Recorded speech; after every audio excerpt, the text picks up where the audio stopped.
World Rajendra Nagar का हादसा जिस पे पूरी दुनिया की नज़र है और ये छुपने वाली बात नहीं है, जिस पर हम चर्चा करने के लिए आमंत्रण किया है समाजशास्त्री डॉक्टर धर्मेंद्र सर को, जिनसे बात करेंगे ये हादसा कैसे हुआ और हादसा के बाद उसका सलूशन क्या है। और सर के बारे में मैं बता दूं, सर लगभग 15 से 20 सालों से यूपीएससी छात्रों को पढ़ा रहे हैं और साथ ही इनके कई सारे बुक भी पब्लिश हुए हैं। सर पहले तो आपका बहुत बहुत स्वागत है हमारे इस पॉडकास्ट में। थैंक यू, ताकि आपने हम लोग को भी इस मुद्दे पर अपनी बात रखने का मौका दिया, बहुत शुक्रिया आपका। सर एक तो राजेंद्र नगर की घटना है जो मतलब दिल दहला दे रही है, लेकिन क्या यह मतलब इस घटना की वजह से पूरे देश में जो एक शिक्षा का माहौल है, एक माफिया का नाम दिया जा रहा है, यह सही है? देखिए, इतनी दुखद घटना है ना कि इसके बारे में सोच के भी कुछ कई बार क्या होता है कि हर विषय पे हमारे शब्द नहीं होते हैं। एक माँ बाप अपने बच्चों को यहाँ भेजा होगा, कभी वो सपने में भी नहीं सोचा होगा कि ऐसा हादसा होगा। और जब हम लोगों ने भी सुना, और हमें तो बिहार के डीजीपी का फोन आया कि ये हुआ कैसे, और उसमें मुझे भी जानकारी नहीं थी कि बेसमेंट में पानी घुसेगा तो पहले पैर पे घुसेगा। शुरुआत में हमें ये लगा कि उसमें बच्चा डूबा होगा, बाद में पता चला कि नहीं, वो पानी से शॉर्ट सर्किट हुआ और उससे वो हादसा हुआ। तो इतना बुरा न्यूज़ है। देखिए, ये घटना हुई है, कुछ समय के बाद शायद हम लोग इस पे हम मूव ऑन कर जाएंगे, लेकिन जिन पेरेंट्स के बच्चे खोए हैं उनके बारे में जब भी हम सोचेंगे, हम शायद कोई भी खुशी नहीं मना पाएंगे जब जब ये घटना याद आएगी, और कभी भी याद आएगी। तो इतना दर्दनाक हादसा है कि कुछ भी इसके बारे में आप प्रतिक्रिया क्या दूं, मतलब क्या ही बताऊं मैं। सर सबसे पहले आपसे एक प्रश्न है कि जो आप समाजशास्त्री हैं, तो एक समाजशास्त्री के तौर पे इस समस्या को किस प्रकार से देखते हैं और इस पे आप कितना चिंतित हैं? इस समाजशास्त्री का काम है समाज का अध्ययन करना और समाज की अच्छी और बुरी हर चीज का अध्ययन करना। समाजशास्त्र में दृष्टिकोण का बड़ा महत्व होता है, पर्सपेक्टिव्स का। बड़ा अजीब सा लगेगा आपको कि समाजशास्त्र में एक दृष्टिकोण होता है प्रकार्यवाद। फ्रेंच एक सोशियोलॉजिस्ट है इमाइल दुर्खीम, वो कहते हैं कि इवन दुनिया में जो बुरी से बुरी दुर्घटनाएं होती हैं उससे भी कुछ सकारात्मक निकल कर आता है। ये मेरे शब्द सुन के बड़ा अजीब सा लगेगा आपको। तो ये जो दुर्घटना हुई है बहुत दर्दनाक है, बहुत दुखद है, लेकिन उससे कम से कम आज जो सामाजिक चेतना जगी है, इस विषय पे बात हो रही है, सरकार, छात्र, शिक्षक सब बात कर रहे हैं, तो निश्चित तौर पे इसका जो एक सकारात्मक परिणाम हम देखेंगे आने वाले में समय में निकलेगा, वो ये निकलेगा कि हम इसके सॉल्यूशन की बात करेंगे और निश्चित तौर पे कुछ ऐसा सॉल्यूशन लेके आएंगे ताकि इस तरह के हादसे कभी ना हो। और शायद अगर हम इन सब चीज़ों को इग्नोर करते हैं तो हो सकता है इससे भी बहुत बड़ा हादसा हो सकता था। तो निश्चित तौर पे जिस तरह से चर्चाएं चल रही हैं, मैं कुछ बेहतर सॉल्यूशन की उम्मीद कर रहा हूँ। यही इसका सकारात्मक पक्ष है। नकारात्मक अगर दृष्टिकोण से देखेंगे आप तो हम सब तो शायद मूव ऑन कर जाएंगे, दुनिया बहुत फास्ट है, लेकिन जिन पेरेंट्स ने अपने बच्चे खोए हैं उनके बारे में सोचिए। उन्होंने कभी सोचा नहीं होगा कि युवा मौत कितनी खतरनाक और कितनी दुखद होती है। तो मतलब जब जब ये घटना याद आ रही है, सोचते हैं कि बेसमेंट में बच्चे पढ़ रहे होंगे, फिर ये हुआ होगा, उन पे कैसे कैसे बीती होगी। अगर इसकी आप इंटरप्रिटेटिव अंडरस्टैंडिंग करेंगे और आपको लगेगा कि अगर मेरे साथ ऐसा हो रहा था, तो आप डिस्टर्ब हो जाते हैं। तो हम लोग भी बहुत डिस्टर्ब हैं, बहुत ज़्यादा डिस्टर्ब हैं। छात्रों के आंदोलन से एक क्वेश्चन निकलता है, से इसको मर्डर मर्डर मर्डर बोला जा रहा है, तो क्या यह आपदा है या किसी की लापरवाही की वजह से मर्डर है? सबसे पहले तो जान गई है, आप इसको डिनाई नहीं कर सकते। अब जान चली गई है तो ये तो एक फैक्ट है। अब मर्डर है, हादसा है, सुनियोजित षड्यंत्र है, ये सब चीजें तो आप अपनी इंटरप्रिटेशन पर डिपेंड करता है। ये एक हादसा है और दुखद हादसा है, और इसको मर्डर जैसे शब्द, इसमें क्या लापरवाही की वजह से ये हादसा हुआ? लापरवाही तो है, बिना आखिर में जान गई कैसे? बिना लापरवाही के तो जान गई नहीं है। अब किसकी कितनी लापरवाही है ये विषय है, हम इस पे चर्चा कर रहे हैं, लेकिन बिना इससे जुड़े एक अगला क्वेश्चन मेरा ये भी है से इसमें सरकार की कितनी लापरवाही है, कोचिंग संस्थानों की कितनी लापरवाही? देखिए ये कोई क्योंकि सरकार की कई सारी एजेंसियां हैं जो सक्रिय रूप से काम नहीं कर पा रही है, उस पे उन पे ब्लेम भी लग रहा है। बहुत सारी चीजें फुटेज भी निकल के आ रहे हैं उनके, कई सारे मीडिया रिपोर्ट्स के माने तो वो पहले से उस प्रकार की छोटी छोटी घटनाएं वहां पे हुई थी, अचानक ये बड़ा हुआ। देखिए इसकी जिम्मेवारी पूरे समाज को लेनी पड़ेगी। ना मैं बच सकता हूँ, ना सरकार की एजेंसियां बच सकती हैं, और बचने को आप डिनाई कर सकते हैं, लेकिन मेरे समझ से ये नैतिक पक्ष इसका देखेंगे तो हम सबको इसकी जिम्मेवारी लेनी चाहिए, और इस सबका जो प्रायश्चित है और सजा है हम सबको मिलनी चाहिए। सरकार को इसमें किस प्रकार की भूमिका निभानी चाहिए? सरकार का काम है सिविक कम्युनिटीज को देखना, जहाँ भी चीज़ें गलत हैं उसको ठीक करना, कोई गलत कर रहा है उसको भी ठीक करना, जो चीज़ें जहाँ चीज़ नहीं होनी चाहिए वहाँ नहीं होने देना। तो ये सब चीज़ें तो सरकार के अधीन है। आज हादसा हो गया, अगर सरकार को लगता है कि बेसमेंट में नहीं चलने चाहिए थे, वो सुरक्षित नहीं है, तो ऐसा तो है नहीं कि सरकार को पता नहीं है। कोचिंग इंस्टीट्यूट की भी हमारी भी यही जिम्मेवारी है कि अगर हमें पता है कि यहाँ नहीं चलनी चाहिए तो नहीं चलानी चाहिए थी। तो सबकी सामूहिक जिम्मेवारी है, ये मैं नहीं कह सकता कि इसकी ज़्यादा है इसकी कम है, जिम्मेवारी सबकी थी, लापरवाही सबके एंड पे हुई है। जो छात्र बैठे हैं और वो मांग हमेशा कर रहे हैं, से जो बड़े शिक्षक हैं वो इस पर मौन क्यों है इतने दिनों से, और काफी देरी कर दी, जो भी सामने है वो काफी देरी कर दी? नहीं, मौन नहीं है। मौन क्या मतलब, हम लोग किस धरना और प्रदर्शन में शामिल हो? जैसे एग्जाम्पल कुछ लोगों के मीडिया रिपोर्ट्स में देखा गया, पिछले साल संस्कृति में घटना घटी तो उसके कुछ ही समय बाद जैसे विकास त्रिवेदी सर हैं और भी टीचर हैं, वो अपने अपने सेफ्टी का मतलब प्रूफ देने लगे, लेकिन इस घटना पे कोई सामने नहीं आया। और सर की भी बात करें तो 4-5 दिन बाद वो आकर अपनी सफाई करते हैं। देखिए, प्रतिक्रिया देना और एक सुनियोजित तरीके से उस पर काम करना, हम लोग शिक्षक हैं जी, हम सही प्लेटफॉर्म पे सही समय पे बोलते हैं, ये हम सब लगभग सभी शिक्षकों का यही है। आंदोलनकारी सड़क पे आ सकते हैं, मीडिया पे जा सकते हैं, हमें जहाँ जो करेक्टिव मेजर्स लेने हैं, जहाँ अपने स्टेटमेंट्स देने हैं, जहाँ अपनी बातें कहनी हम लोग कहते हैं। हो सकता है कि आपको ऐसा लगता होगा कि अभी 1 मिनट के अंदर क्यों नहीं दिया, हमें लगता है कि हम कल इस विषय पर और ज़्यादा बेहतर दे पाएंगे। तो केवल टाइमिंग का फ़र्क आपके नज़र में है कि देर हुई, देर नहीं हुई।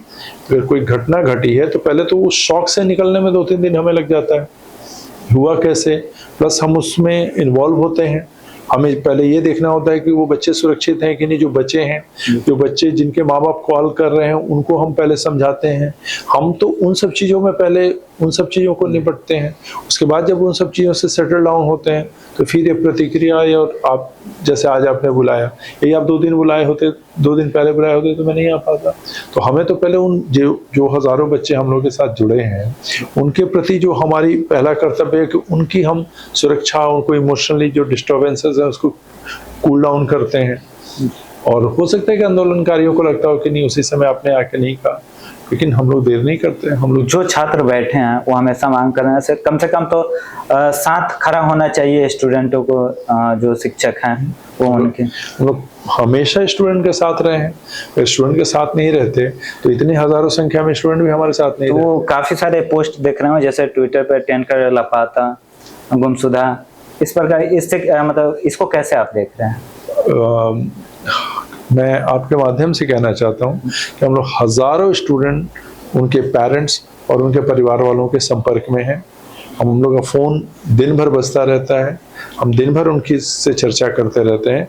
हो सकता है कि हम जहाँ पे ये प्रदर्शन हो रहा हो या कोई ऐसे प्लेटफॉर्म पे जहाँ पे आपको लगता है कि बहुत विजिबिलिटी है, विजिबल ना होने का मतलब लापता नहीं होता है।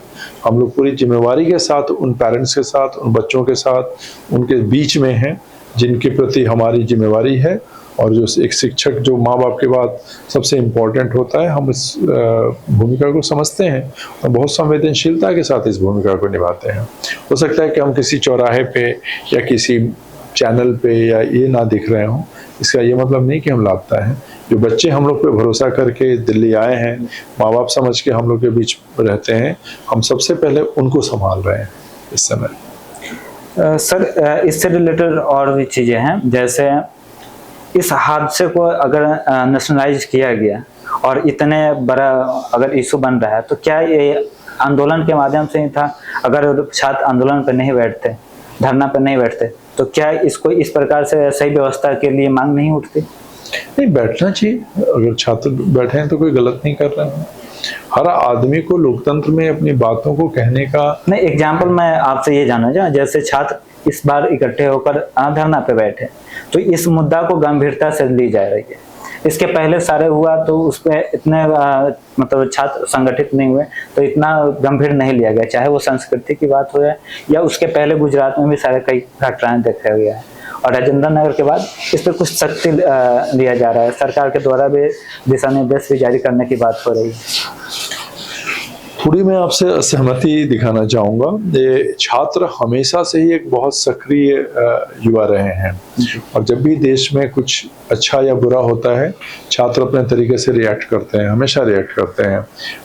आज से आपको याद होगा 10-12 साल पहले सीसैट आंदोलन चला था, छात्रों ने ही किया था। ये हो सकता है कि दिल्ली एक ऐसी जगह है जहाँ पे मीडिया कवरेज ज़्यादा मिल जाती है, गुजरात में कम मिली होगी। जेएनयू हमेशा से ही बहुत ज़्यादा एक्टिव रहा है छात्र के रूप में, तो ये मैं नहीं मानता कि छात्र सक्रिय नहीं रहते हैं। और हो सकता है कि आज मीडिया की थोड़ी सी दुनिया बड़ी है तो उनकी सक्रियता ज़्यादा दिख रही है, लेकिन छात्र कभी भी निष्क्रिय नहीं रहा है। चाहे आप स्वतंत्रता संग्राम में देखिए, चाहे कभी भी जेपी आंदोलन में देखिए, तो छात्र की सक्रियता लोकतंत्र के लिए भी अच्छा है। सरकार पे दबाव बनता है, हम सब पे दबाव बनता है, लोकतंत्र की यही खूबसूरती है। और छात्र अगर सक्रिय हैं तो बहुत अच्छी बात है। स्टूडेंटों का टीचर के प्रति इस बार आक्रोश भी देखा है गया है, जितने भी काफी आक्रोश और काफी सारा नारेबाजी हुआ। इससे इसको आप मतलब किस प्रकार से ले? देखिए, कोई भी हादसा होता है तो जनाक्रोश होना स्वाभाविक है। आप जब अपने आप को एक्सप्रेस करते हैं, फ्रीडम ऑफ एक्सप्रेशन फिर है क्या? अगर मैं गुस्सा हूं तो मैं अपने गुस्से का इजहार करूंगा।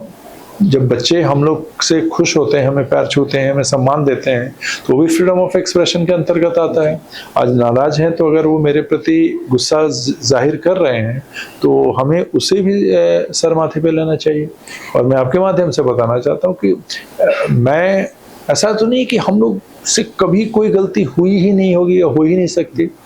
इस छात्रों के आंदोलन के माध्यम से हम सब भी इंट्रोस्पेक्ट कर रहे हैं, कहीं ना कहीं हम सबसे गलती हुई है, और इसको हम छात्रों पे दोष देके या व्यवस्था पे दोष देके हम अपने एंड पे देख सकते हैं ना कि हमने कुछ ऐसी लापरवाही हमने की है जो शायद हमने उस दिशा में उतना ध्यान नहीं दिया होगा, और इस घटना के माध्यम से हम और बेहतर तरीके से अपनी चीज़ों को ठीक करेंगे। तो छात्रों का आक्रोश बिल्कुल सही है, और हम सब नैतिक रूप से, हमें मैसेज आ रहा है छात्रों का, बिल्कुल नैतिक रूप से हम लोग उनके साथ हैं। अच्छा, इस वजह से कई सारे टीचर का छवि पे भी कुछ प्रभाव पड़ेगा? देखिए, छवि बड़ा सब्जेक्टिव चीज़ होता है। हम लोग छवि बनाने के लिए इस फील्ड में नहीं है। जैसे एग्जाम्पल के लिए अगर मीडिया जब जा रही है छात्रों के पास, तो बहुत सारे चीज़ें ऐसे शब्द हैं जैसे माफिया, गुंडा, ये सब चीज़ें हैं, तो इससे कहीं ना कहीं कुछ तो प्रभाव पड़ते हैं। जैसा कि हमने कहा कि सब कुछ स्वतंत्र है अपने शब्दों के चयन के लिए। अगर हमें कोई कुछ भी कहता है, अच्छा, इससे एज आप टीचर आप इससे मतलब देखते हैं तो क्या हतोत्साह होता है? जितनी मैं सोशियोलॉजी जानता हूँ, माफिया एक बहुत नेगेटिव वर्ड है जो अपने हितों के लिए कानूनों को तोड़ते हैं, अपराध करते हैं और सरकार को संगठित रूप से चुनौती देते हैं। माफिया का डेफिनेशन ये है। हम लोग वो लोग हैं जो यूपीएससी की तैयारी करते थे, किसी वजह से कुछ लोग सिलेक्शन हो गया तो रिजाइन करके इस फील्ड में आ गए क्योंकि उनको वो जॉब नहीं रुचा। कोई लोग मेंस इंटरव्यू दे के और लगा कि नहीं, मुझे इस क्षेत्र में आना चाहिए। उनके पास जो ज्ञान है, अनुभव है, वो उन नई पीढ़ी के साथ साझा कर रहे हैं जो आईएएस बनना चाहते हैं। तो हम लोग माफिया कैसे हैं? हम लोग, ये भारत की बहुत पुरानी परंपरा है। एक सेकंड के लिए रुकेंगे सर। जैसे आपने बोला सर, रूल तोड़ते हैं उनको माफिया बोलते हैं।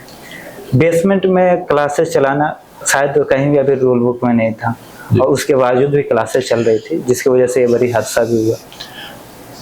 बेसमेंट में क्लास चलाना, थोड़ा सा मैं इस पे आपके माध्यम से आपके दर्शकों को जानकारी देना चाहूँगा कि आप दिल्ली का एक्ट देखिएगा। तो उसमें लिखा हुआ है कि आप बेसमेंट में पब्लिक एक्टिविटीज़ कर सकते हैं और शर्त है कि सिक्योरिटी ये मानकों को आप पूरा करते हैं। आप रोहिणी में जाके देखिए, जो मॉल है उसके पूरे बेसमेंट में मोर का पूरा ग्रोसरी शॉप चलता है, जिसमें कम से कम 1000 तो स्टाफ होंगे, और ऐसा पूरे दिल्ली में चलता है, नंबर 1। लेकिन इसका मतलब नहीं है कि मैं सही हूँ। हम लोग जिन बेसमेंट्स को किसी भी वजह से हमें अगर चुनना पड़ता है, क्योंकि दिल्ली में इंफ्रास्ट्रक्चर की बहुत कमी है, मुखर्जी नगर बहुत पुरानी जगह है, राजेंद्र नगर बहुत पुरानी जगह है, तो हम लोग जब किसी भी बेसमेंट का चयन करते हैं तो हम ये ध्यान ज़रूर रखते हैं कि सारे सेफ्टी मानक हों, मल्टीपल एग्जिट्स हों, और वो सारी चीज़ों को हम ध्यान रखते हैं। फिर भी मैं कह रहा हूँ कि अगर हमने किसी नियम को तोड़ा है तो हर नियम को तोड़ने वाला माफिया है। हम लाल बत्ती भी जम कर जाते हैं कई बार, तो हम माफिया हो गए। हम क्या, आप हमें ट्रांसपोर्ट या ट्रैफिक माफिया कहने लगेंगे? हम घर के भी कई नियम तोड़ते हैं। आपके पिता, अगर आपने पिताजी की बात नहीं मानी तो आपको माफिया कहना। माफिया एक बहुत संगठित अपराधियों का गिरोह होता है। क्या आपको लगता है कि हम लोग जो यूपीएससी में पढ़ा रहे हैं, हम लोग तो, मैं ये मानता हूं कि एब्सोल्यूट मोरालिटी का हमने पालन नहीं किया होगा, मे बी, जो कि स्टैंडर्ड बहुत हाई होती है, लेकिन उसके वजह से हम लोग माफिया हैं, ये मुझे लगता है कि कहीं ना कहीं मतलब हम लोग पर मतलब बहुत ज्यादा ये ज्यादती है, बहुत ज्यादा है। सर, इससे रिलेटेड रहेगा, जैसे क्या सरकार को कोई दिशा निर्देश कोचिंग संस्थान, लाइब्रेरी के लिए ऐसा लाना चाहिए जो एक गाइडलाइन के तहत? एक कल्याणकारी राज्य में राज्य को हर चीज पे लाना चाहिए, और साथ ही ना सिर्फ कानून लाने चाहिए, दिशा निर्देश लाने चाहिए, बल्कि दिल्ली एक हब है, एजुकेशनल हब है। यहाँ पे ही बच्चे यूनिवर्सिटी, दिल्ली यूनिवर्सिटी में, जेएनयू में, इंद्रप्रस्थ यूनिवर्सिटी में पढ़ने आते हैं, और वहाँ से ही वो आगे फिर कंपटीशन के बारे में सोचते हैं, तो मुखर्जी नगर, राजेंद्र नगर, जिया सराय, बेर सराय जाते हैं। तो दिल्ली की सरकार को, केंद्र की सरकार को उस इंफ्रास्ट्रक्चर पे भी काम करना चाहिए, जिससे कि कोई ऐसी जगह, कोई ऐसी इंफ्रास्ट्रक्चर मुहैया कराया जाए जहाँ से बच्चे और शिक्षक और हम सब एक बेहतर ढंग से, सुचारू तरह से, सुरक्षित रूप से हम इस कार्य को या इस सेवा को कर सकें।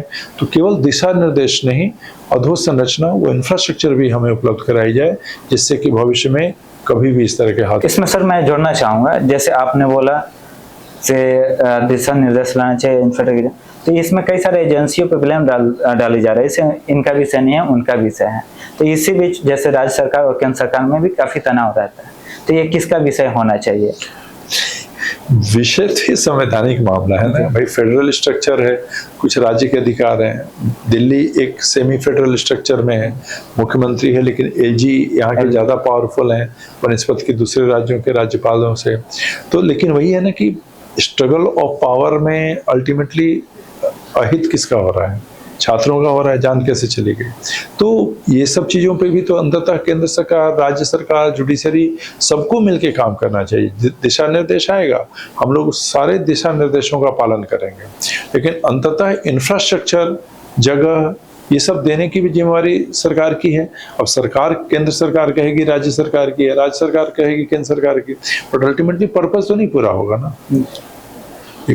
कितने हजार करोड़ की इंडस्ट्री है, उसको एक सिंगल सहूलियत नहीं है। हम लोग भारी मात्रा में जीएसटी उपलब्ध करा रहे हैं राज्य को, लेकिन हम लोग को एक सिंगल कोई भी ऐसा सरकार की तरफ से सपोर्ट नहीं है। तो इस पे भी विचार होना चाहिए। सर, एक और चीज जुड़ा रहेगा और थोड़ा यूपीएससी से भी जुड़ा रहेगा। हम लोग मतलब जो यूपीएससी सिलेबस में है, नीति शास्त्र, समाज शास्त्र, ये सब चीज की पढ़ाई भी करते हैं। हाँ। और जो इथिकल होता है वही लॉ होता है, ये भी जानते हैं।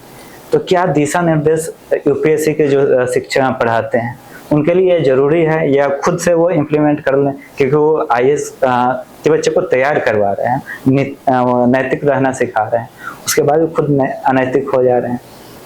क्वेश्चन हो गया है। देखिए, नैतिकता एक बहुत सब्जेक्टिव चीज होती है। अब मेरी बात को समझ पा रहे होंगे। हम लोग एज ए शिक्षक, ना सिर्फ इसलिए शिक्षक कि हम यूपीएससी के शिक्षक हैं, हम एक पढ़े लिखे सिविलाइज लोग हैं, तो हम लोग अपनी भी जिंदगी में जितनी संभव है, जो हम लोगों ने अपने लिए भी जो एक मोरालिटी का मानक फिक्स किया हुआ है, हम उसका पालन करते हैं। लेकिन जैसा मैंने कहा कि बहुत एब्सोल्यूट मोरालिटी के टर्म में देखिएगा, जिसको हम 100% मोरालिटी कहते हैं, वहाँ पे शायद आप हमें कहीं चूकता हुआ पाएंगे। लेकिन ओवरऑल अगर आप मोरालिटी के स्टैंडर्ड से अब हमें जज करेंगे तो मैं दावे के साथ कह सकता हूं कि हम जो शिक्षकों का वर्ग है, मैं अपवादों को नहीं कह रहा हूं, कि लगभग हम लोग हाईएस्ट स्टैंडर्ड ऑफ मोरालिटी का पालन करते हैं, अपनी निजी जिंदगी में भी, अपने सार्वजनिक जीवन में भी। लेकिन जैसा मैंने कहा कि हादसा हुआ है तो इसी मोरालिटी के अंतर्गत रहते हुए हम अपनी जिम्मेवारी को भी मानते हैं, और जो भी उसकी प्रायश्चित है, सजा है, जो भी होगा तो सरकार डिसाइड करेगी। लेकिन ये मान लेना कि हम लोग एथिकल नहीं हैं। लाखों बच्चों को हम पढ़ाते हैं, शायद आप 200 बच्चे भी खड़े होकर नहीं कहेंगे कि नहीं इन्होंने कभी कोई एथिकल वायलेशन किया होगा, हम नहीं करते हैं। लेकिन जैसा मैंने कहा कि absolute morality is too difficult to afford, कहने में अच्छा लग रहा है, तो कहीं ना कहीं छोटी मोटी चूक हमसे भी हुई होगी, लेकिन हम हाईएस्ट फॉर्म ऑफ मोरालिटी को प्रैक्टिस करते हैं। और ये बात मैं पूरे on the behalf of teaching fraternity और पूरे संवेदनशीलता के साथ और पूरे हाई मतलब हेड के साथ कह रहा हूँ आपसे। सर, जैसे ये जनरल कंपटीशन के जितने भी हैं, इतना ओपन क्लास चलती है जिसकी संख्या लिमिटेशन नहीं होता, कोई 500 भी बैठाते हैं, तो कोई कहीं कहीं देखा जाता है 5000 भी बैठाते हैं। तो क्या इसको जैसे यूनिवर्सिटी व्यवस्था है और आईआईटी व्यवस्था है, उस प्रकार से यूपीएससी और जनरल कंपटीशन अलग अलग एजेंसियां हैं, उसको भी इस प्रकार की व्यवस्था करनी चाहिए? देखिए, दो चीज़ों को हमें समझना पड़ेगा, क्योंकि इंफ्रास्ट्रक्चर की बात चल रही है, तो प्राइवेट के तरीके से काम करेंगे और सरकारी अगर रहेगा, सरकारी तंत्र तो अपनी व्यवस्था से करेगी। देखिए, 2-3 तरह के मॉडल्स हैं एजुकेशन में। एक बहुत हाई फी क्लेम करते हैं और बहुत अच्छा इंफ्रास्ट्रक्चर उपलब्ध कराते हैं। कुछ इंस्टीट्यूट्स ऐसे हैं या ऑर्गेनाइजेशन ऐसे हैं जो बहुत लो फी स्ट्रक्चर में बहुत अच्छी क्वालिटेटिव एजुकेशन देते हैं, लेकिन वो क्या करते हैं, अपनी कॉस्ट को उसको पे करने के लिए वो बच्चों की संख्या ज़्यादा रखते हैं, क्योंकि वो एक ऐसे तबके को पढ़ाते हैं जो बहुत हाई फी अफोर्ड नहीं कर सकता, तो वो उसको कंपनसेट करते हैं उसकी संख्या बढ़ा के। और कुछ इंस्टीट्यूट हैं, समाज में ऐसे वर्ग हैं जिनको पे करने की प्रॉब्लम नहीं है, वो लिमिटेड बैचेस रखते हैं, छोटे क्लासरूम्स रखते हैं। तो अल्टीमेटली क्या होता है कि कोई भी एक इंडस्ट्री है, उसकी अपनी कुछ कॉस्टिंग है, उसकी कुछ लागत है और उसके कुछ बचत होती है। मॉडल अलग अलग हैं, लेकिन क्लास छोटा हो बड़ा हो ये महत्वपूर्ण है। एक इसमें स्टेडियम में लाखों लोग हो रहे हैं, तो संख्या इंपॉर्टेंट नहीं है। इंपॉर्टेंट ये है कि चाहे संख्या कितनी भी हो, वहाँ पे सेफ्टी के सारे मानक पूरे किए जा रहे हैं कि नहीं। इंडस्ट्री में लाख लोग स्टेडियम में मैच देख रहे हैं कि नहीं देख रहे हैं, लेकिन वहाँ पे सारी व्यवस्था रखी हुई है, दमकल भी खड़ी है, सब कुछ खड़ी है। तो संख्या से ज़्यादा महत्वपूर्ण है कि हम उन मानकों को पे सरकार भी ध्यान दें, हम भी ध्यान दें। एक हादसा हुआ तो इस बहाने इसकी जो विमर्श हो रहा है निश्चित तौर पर कुछ अच्छा आउटकम देगा। सभी अपनी अपनी जिम्मेदारी को और बेहतर तरीके से निभाएंगे। सर, कुछ छात्रों के डिमांड की तरफ से भी क्वेश्चन कर लेते हैं, क्योंकि छात्र जो बैठे हैं वो हमेशा मांग कर रहे हैं, जो डेथ हुए हैं उनके परिवार को एक सरकारी नौकरी और 1 करोड़ के मुआवजा, क्या ये होना चाहिए? मैं समर्थन करता हूँ, इसका समर्थन करते हैं, बिल्कुल, और इसकी व्यवस्था होनी चाहिए। बिल्कुल बिल्कुल। उन जो छात्र डेथ किए हुए हैं उनके परिवारजनों के लिए अगर आप कुछ बोलना चाहें। क्या ही बोलूं, मतलब जिनके बच्चे गए होंगे वो कितने साल तक वो सहज नहीं हो पाएंगे, लेकिन एक शिक्षक के रूप में, एक संवेदनशील नागरिक के रूप में मैं यही चाहूँगा कि ईश्वर उन बच्चों को सद्गति दें और उनके परिवार को इतनी शक्ति दें कि वो इस जो हादसे का जो प्रभाव है उससे जितनी जल्दी हो सके मुक्त हो सकें। मुझे पता है कहना आसान है, होना बहुत मुश्किल है, लेकिन मेरी दिवंगत आत्माओं को श्रद्धांजलि है और उन परिवारों को पूरी तरह से नैतिक और जो भी संभव हमारा समर्थन है वो है। बच्चे तो नहीं लौट के आएंगे, लेकिन मैं चाहूँगा कि समाज जो आज बच्चे आंदोलन कर रहे हैं, हम लोग भी उन पेरेंट्स के साथ इस तरह से खड़े हों कि वो हादसे से जितनी जल्दी उबर सकें। यही शायद हम सबकी एक सामूहिक रूप से कहूँगा कि कर्तव्यों का एक निर्वहन हो सकता है। तो बहुत बुरा हादसा है और बहुत दिल से मेरी संवेदनाएं हैं उस परिवार के प्रति जिनके बच्चे गए हैं। जो छात्र बैठे हैं धरना पे, जैसे कल बारिश भी आई दिल्ली में, उसके बावजूद भी वो अपना धरना देते रहे, उन लोग से कुछ कहना चाहेंगे? उन बच्चों से यही कहूँगा कि हम लोग के साथ बैठिए आप लोग, और हम लोग से क्या उम्मीद करते हैं, हम लोग की गलतियों का हमें भी एहसास कराइए। हो सकता है कि हम उस चौराहे पे नहीं आ सकते, लेकिन आप लोग के साथ हम लोग कहीं भी बैठने के लिए तैयार हैं। और हम लोग के वो जो हम लोग से जुड़ा हुआ मामला है, जैसे मैंने कुछ मांगे देखी हैं, वो चाहते हैं कि यहाँ का रेंट जो है वो रेगुलेट हो, तो वो हम लोग का पार्ट नहीं है, वो सरकार, क्योंकि हम लैंडलॉर्ड से किस अथॉरिटी से बात करेंगे। लेकिन हम लोग के एंड पे अगर आपको कुछ हम लोग की कमियां बताएं, हम लोग से क्या उम्मीदें करते हैं वो बताएं, और हम लोग को भी कुछ सुझाव दें, तो निश्चित तौर पे हम लोग पूरी तरह से संवेदनशील हैं कि हम लोग उन जो सुझाव हैं, उन कमियों को एकोमोडेट करके और हम एक ऐसी बेहतर व्यवस्था बनाएंगे कि भविष्य में ऐसे हादसे ना हो। ये मैं उन सभी छात्रों से कहता हूँ कि हम लोग के साथ बैठिए, हम लोग को अपने साथ बिठाइए, किसी जहाँ बुलाइए हम लोग आएंगे, और हम लोग चाहेंगे कि आपका पक्ष हम सुने, आप भी हम लोग के पक्ष सुने, और कुछ ऐसा सॉल्यूशन निकालें जिससे कि भविष्य में जो हज़ारों लाखों की संख्या में बच्चे दिल्ली आते हैं, उनके माँ बाप भी सुरक्षित वहाँ महसूस करें, निश्चिंत रहें, और बच्चे भी यहाँ सुरक्षित होकर पढ़ सकें, अपने सपनों को पूरा कर सकें। हम लोग राजेंद्र नगर के हादसे पर जो पूरी चर्चाएं की, इसका उद्देश्य एकमात्र था, सिर्फ व्यवस्थाओं को कैसे बेहतर आगे की तरफ बनाया जाए। इसके लिए सर को हम लोग इनवाइट किए थे और सर से बात किए हैं, और सर बेशकीमती समय हम लोग को दिए हैं, इसलिए सर का आपको दिल से धन्यवाद। और मैं चाहूँगा सर जो छात्र बैठे हैं उस आपके चीज़ों को सुने और सक्रिय उसका जो बोलते हैं रूप दें, और आपसे मिले, और आप भी उनके दोनों का मतलब जो भी डायलॉग है बैठकर सॉल्यूशन निकाला जाए। बने रहिए हमारे इस पॉडकास्ट के साथ, तब तक के लिए धन्यवाद।